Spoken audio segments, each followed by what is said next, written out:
Hello and welcome to the next Lukozer retro game review video, and for this one it is a game that I really did not want to do, but let's face it, I've done the first one, so I suppose I may as well get this one over and done with. So this is Saboteur 2. Avenging Angel. When it comes to cliched sequel titles, Avenging Angel is barely half a step up from The Revenge. So it got off to a great start. It's just reading the title there. So this was released by Durell. This is Commodore 64 version, obviously, and this came out in 1987.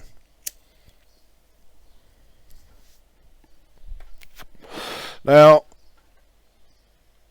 I'm going to be doing quite a few comparisons to one particular game that also came out in 1987.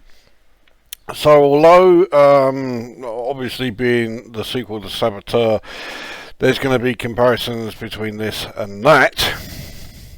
Much more importantly, there will be comparisons between this and a certain other game. I have a feeling a fair few of you will know what that game is already. We'll wait till we get to that before, you know, that specific game title is revealed. So here we are on this fascinating title page. The title page for Saboteur 1 did at least have some graphics. They were monochromatic, but at least they existed. This, no. No graphics at all. All it is your, well, the game screen, but it's filled with text, and that text looks very much like the standard Commodore 64 system font to me. It might be a bit bigger, but yeah. So you can see they've done a real professional job. But then that is typical of Durell. Although Durell are not as bad as, you know, CRL or fucking Titus, I think Durell are the 8-bit games publisher I hate the most. And this game will yet again prove why. Oh, fucking hell. That sort of snuck up on me. So, well, on this title page then, we have the choice of missions. 1, 2, 3, 4, 9 missions. Let's go with the first one. All of the missions are apparently linked, but anyway, here we go. So, the mission briefing is to kill enemy guards and then use the tunnels to escape on the motorbike. Okay, here we go. So you start on this hang glider, and you have to choose where you are going to drop down. If memory serves, it needs to go to the 4th screen, and you want to drop here. So you drop down and down and down until you lose a shitload of energy when you fall, and I think I'm going to die anyway. So yeah, there you go. Fucking great, great one that, wasn't it? Eh? Let's try that again. And this time, okay, we'll drop down straight away, which I didn't mean to do, because this I think is an even greater fall. And yeah, that was a tripwire which you have to walk across, but you can't land on it, and I'm just falling further and further down now. There's no fucking way I'm going to survive this. The other thing is I can't actually like quit at last. So there we go, and at last, fucking yeah. Right, let's try it again. So it must be 3rd screen. We'll drop down. There we go. So once you're on the floor, you can just, well, stop and let your energy replenish. Now, have a listen. No footsteps this time. In fact, when it comes to audio, this game has pretty much fuck all. The actual story is that you are the sister of the cunt you played in the first game. He has been killed.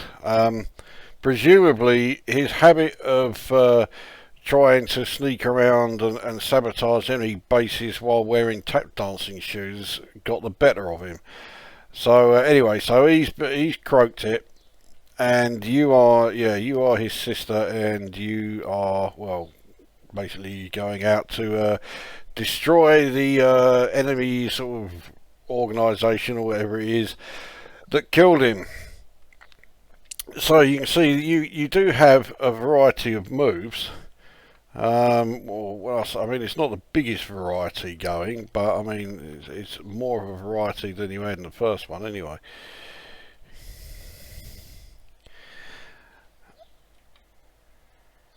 So anyway, let's see if we can fucking do this cunt then.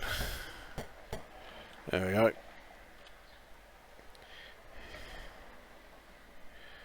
So again, flip screen. Just watch this. What was that? I remember in 1984, I keep using this game as an example, but 1984, Impossible Mission. Absolutely blown away by the jump animation in it, because as well as being well done, it did sort of look realistic. You know, you're going to do a somersault over this robot while you're jumping over it. Yeah, okay. But what you don't do is 1, 2, 3, 4, 5 somersaults while you are jumping, and yet your jump actually takes you, well, your head is further off the ground when you are standing here like this than it is at any point while you are jumping. So there's virtually no ground clearance while you do your 5 somersaults from a standing position. I mean, fucking what? So, right, anyway, so I've got this spanner, which is... Okay, let's take the sword. Right. Actually, it's not really a sword, is it? Whatever it is.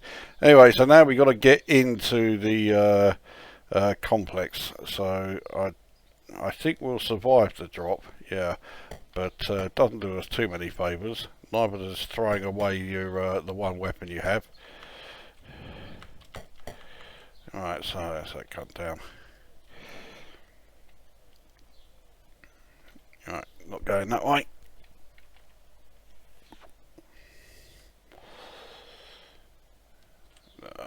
We'll take out as many guards as we can, but really all you're trying to do now that we're in is get out again. Now, as you can quite clearly see, graphically it is every bit as shit as the first Saboteur was.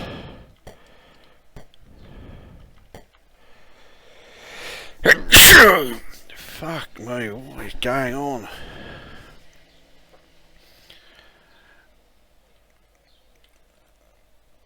And yeah, whilst graphically it's utter shite,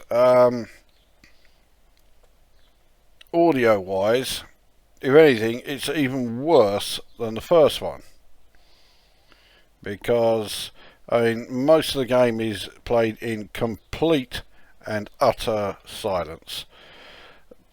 Although, I mean, okay, yeah, that makes it somewhat accurate. I mean, you're a saboteur, you're sneaking into the place. Unlike the fucking brain dead brother of yours in the first game, you don't want people to fucking hear you. And why do all these enemies, all these guards, look like fucking astronauts? The place is protected or guarded by, I don't know, Buzz Aldrin or whatever. So again, I can't really see a great deal because we're hiding, well, we're behind all these fucking boxes. So, but it looks like I have taken out that guard. Oh, that jump. What the fuck is that?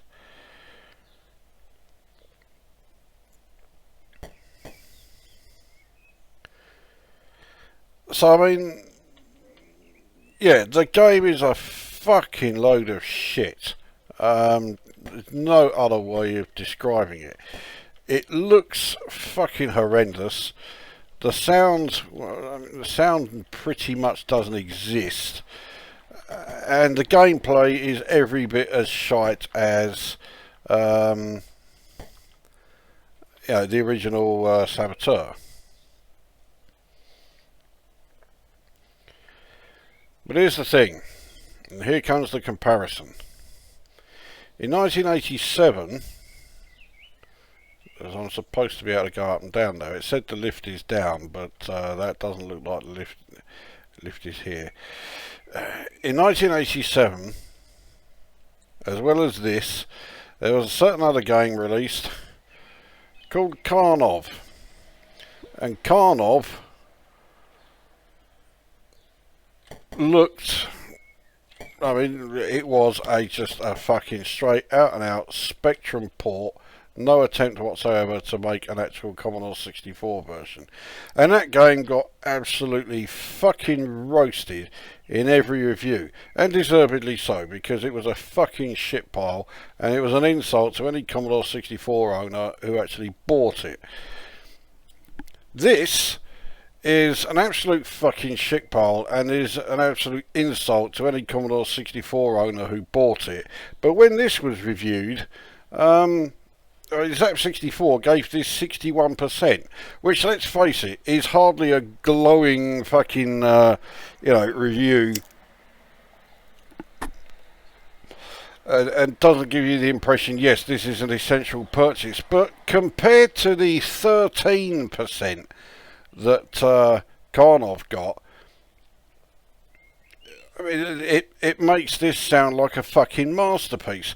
Well, what the fuck is here that means this game deserves nearly 50% higher than Karnov did? I mean, Karnov absolutely deserved the score it got of 13. And it deserved the fucking kicking and a half that I gave it when I reviewed it. So why the fucking hell has this game somehow been spared that?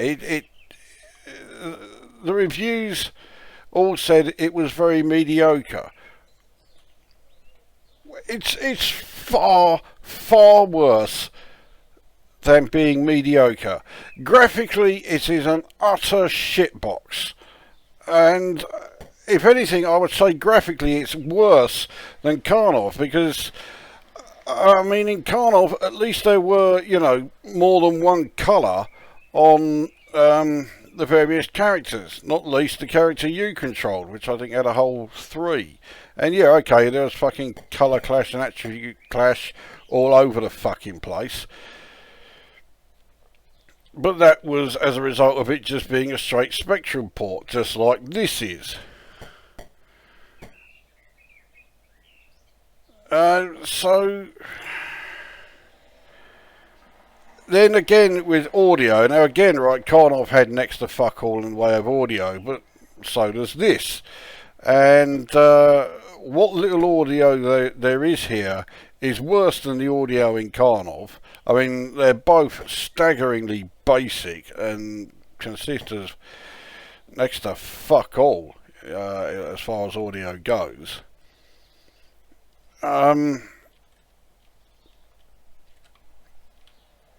Okay, I am totally lost now. I haven't got a fucking clue where I am.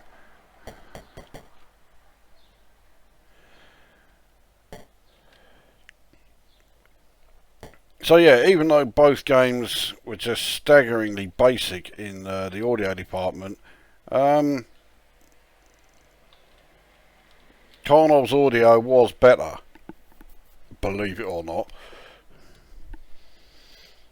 So, in terms of visuals, Karnov is better than this. In terms of audio, Karnov is better than this.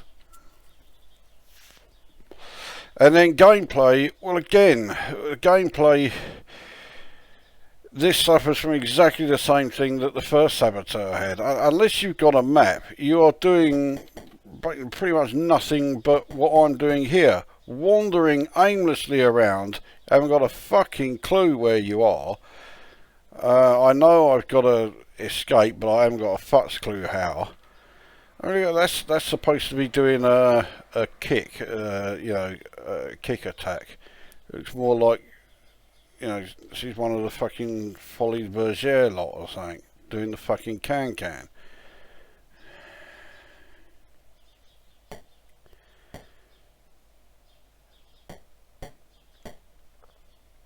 And this is why I hate Durell so much. And say, it's not as shit as any of the Titus games I've reviewed so far.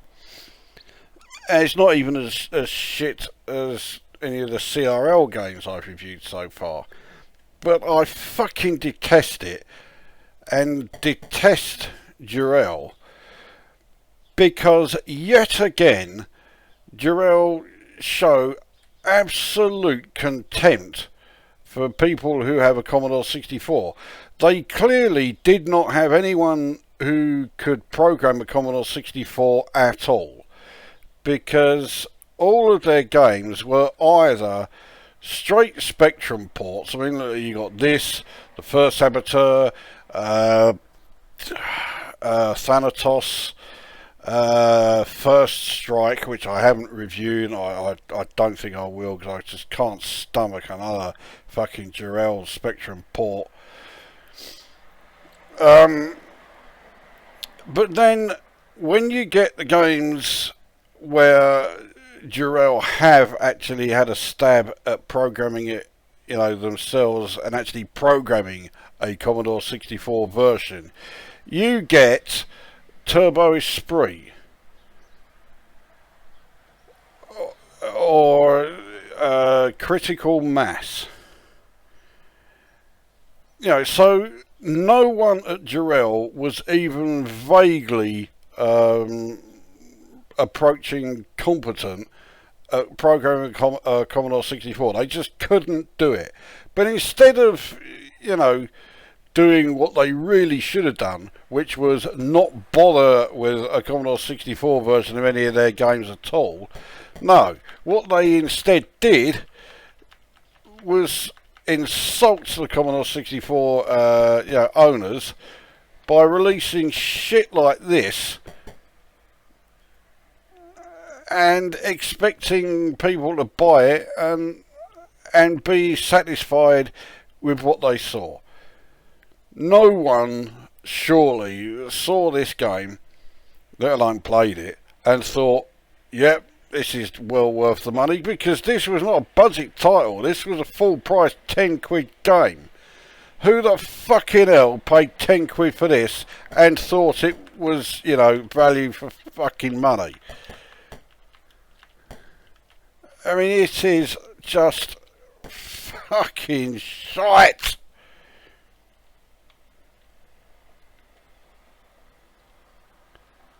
So to recap, visually it's shit, audibly it's shit, and gameplay it's shit. And despite the fact that the reviews all said quite the contrary, you know, at the time that this came out, this is far worse than fucking Karnov. Far worse. So I've got to wait for Buzz Aldrin to move out of the way, but he's not going to, because it knows that I'm there. So, alright, okay, let's just try and beat that. Oh fuck, I didn't mean to fucking jump down there, or climb down there rather. So I think I'm going to die here. Okay. Well, in that case I'll just stand here and wait for the energy to replenish.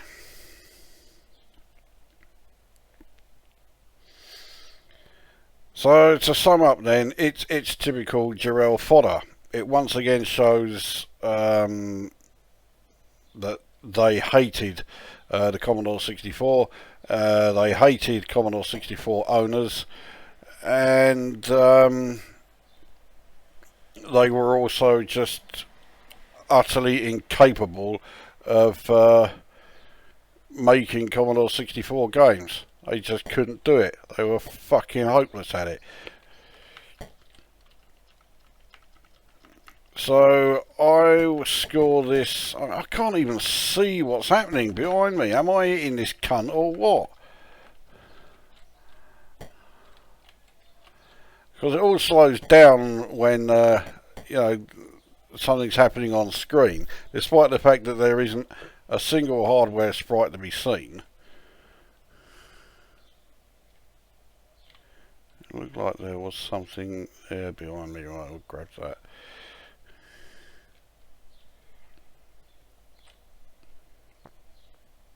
Next buzz ordering to avoid.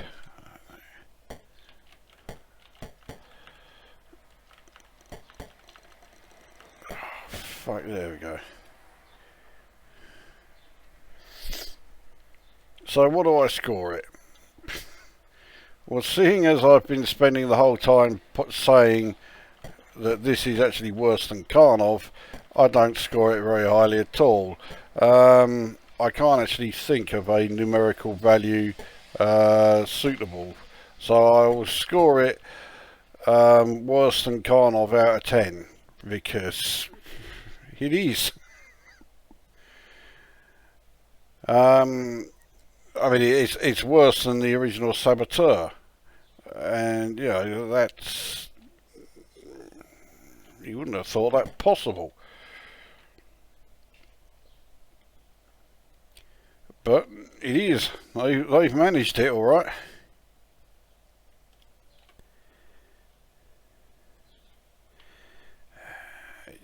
Yeah, I've really had enough of this.